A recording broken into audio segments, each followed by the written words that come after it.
শুনো। এইভাবে চলতে চলতে 14টা বছর নবীজি অতিক্রান্ত করার পর মদিনায় হিজরতের 1 বছরের মাথায় নবী করিম সাল্লাল্লাহু আলাইহি ওয়াসাল্লাম সিদ্ধান্ত গ্রহণ করলেন, এখন থেকে ইসলাম আরেকটি পর্বে উন্নীত হলো।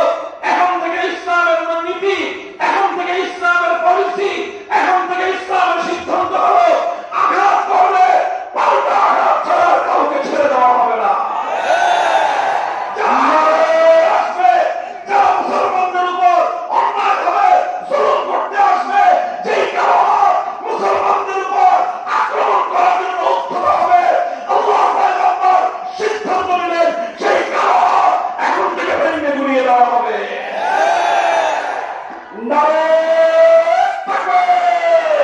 ছিল এবং ইসলাম তার গৌরবোজ্জ্বল ইতিহাসের পথে প্রথম কদম রেখেছিল বদরের রণাঙ্গনে।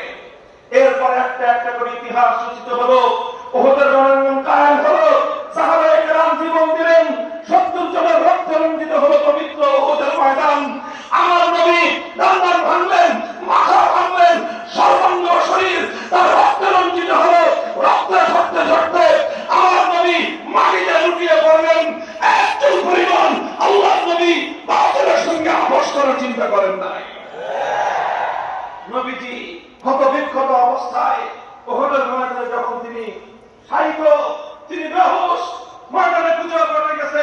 কুতিলা মুহাম্মদ সাল্লাল্লাহু আলাইহি ওয়াসাল্লাম ইবনে ইসলামুল্লাহ আমার নবীর শাহাদাতের সংবাদ ছড়িয়ে দিয়ে মুসলমানদের মধ্যে হতাশা ছড়িয়ে দেওয়ার চেষ্টা করলো।